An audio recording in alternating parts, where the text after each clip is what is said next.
ប្អូនធ្លាប់ឆ្ងល់ថាតើព្រះពិតជាឃើញប្អូនដែរឬទេឬសួរខ្លួនឯងថាតើព្រះពិតជាយកចិត្តទុកដាក់ចំពោះអ្វីដែលយើងកំពុងឆ្លងកាត់ទេពេលខ្លះជីវិតអាចមានការលំបាកនិងច្របូកច្របល់វាអាចមានអារម្មណ៍ថាយើងនៅតែម្នាក់ឯងយើងអាចនឹងចោទសួរឬសង្ស័យនឹងសេចក្តីស្រឡាញ់របស់ព្រះប៉ុន្តែសេចក្តីស្រឡាញ់របស់ព្រះចំពោះយើងគឺជ្រៅហើយមិនចេះប្រែប្រួលទេវាមិនផ្អែកលើអ្វីដែលយើងធ្វើនោះទេប៉ុន្តែអាស្រ័យលើលក្ខណៈរបស់ទ្រង់វិញតើប្អូនដឹងថាសេចក្តីស្រឡាញ់មានន័យយ៉ាងដូចម្តេចទេនៅពេលដែលប្អូនស្រឡាញ់នរណាម្នាក់ប្អូនចង់នៅក្បែរគេមើលថែគេនិងធ្វើអ្វីល្អសម្រាប់គេប្រសិនបើគេធ្វើខុសអ្វីមួយប្អូននឹងឆាប់អត់ទោសឲ្យគេសេចក្តីស្រឡាញ់របស់ព្រះគឺធំជាងនេះទៅទៀតព្រះមិនមែនស្រឡាញ់ប្អូនដោយសារតែប្អូនជាមនុស្សល្អឥតខ្ចោះឬជោគជ័យនោះទេ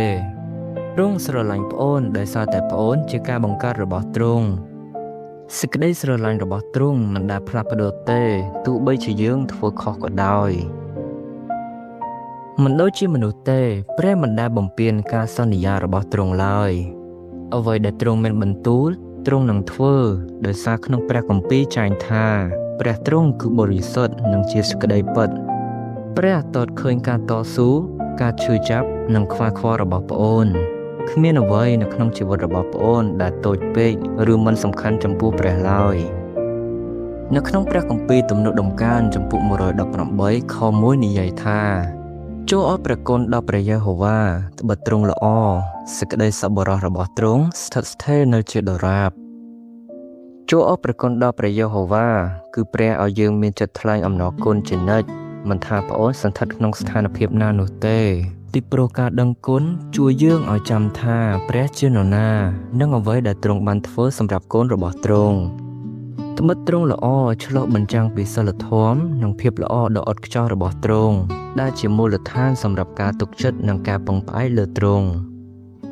រីឯសេចក្តីសប្បុរសរបស់ទ្រង់ស្ថិតស្ថេរនៅជាដរាបនេះបង្ហាញពីធម្មជាតិនៃសេចក្តីស្រឡាញ់ដែលគ្មានទីបញ្ចប់និងជារៀងរហូតរបស់ព្រះនៅក្នុងខគម្ពីរទំនុកដំកើងចំពុក118ខ1រំលឹកយើងឲ្យមានការដឹងគុណជានិច្ចព្រោះព្រះទ្រង់ល្អគ្រប់វេលាមិនថាមានអ្វីកើតឡើងក្នុងជីវិតរបស់យើងទេហើយទ្រង់នឹងគង់នៅជាមួយយើងជានិច្ច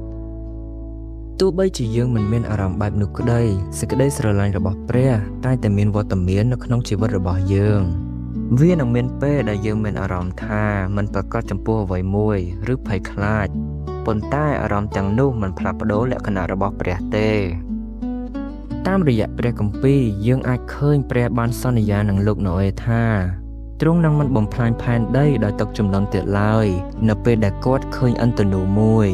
នៅពេលដាវីតប្រឈមមុខនឹងការភ័យខ្លាចព្រះក៏នៅជាមួយនឹងដាវីតហើយបានផ្ដល់កម្លាំងដល់គាត់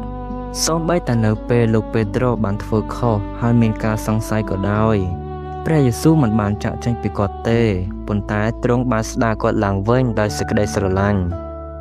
រឿងទាំងនេះរំលឹកយើងថាសេចក្តីស្រឡាញ់របស់ព្រះមិនផ្អែកលើភាពល្អឥតខ្ចោះរបស់យើងទេប៉ុន្តែស្ថិតលើភាពស្មោះត្រង់របស់ទ្រង់មិនដែលចេញទេនៅពេលជីវិតរបស់យើងជួបការលំបាកចូលចាំថានៅពេលដែលប្អូនពិតជាជឿជាក់លើព្រះអង្គនោះចិត្តរបស់ប្អូននឹងកាន់តែស្ងប់ស្ងាត់ទោះបីជាជីវិតរបស់យើងមិនប្រកបប្រជាក៏ដោយប្អូនអាចមានសេចក្តីសន្តិភាពដោយដឹងថាព្រះជាម្ចាស់គ្រប់គ្រងនិងយកចិត្តទុកដាក់ចំពោះប្អូនដូចជាពេលទ្រង់នៅជាមួយលោកណូអេដាវីតនិងពេត្រុសសូមចំណាយពេលដើម្បីអធិស្ឋានហើយអរព្រះគុណព្រះជាម្ចាស់ចំពោះសេចក្តីស្រឡាញ់ដ៏អស់កលរបស់ទ្រង់ចំពោះយើង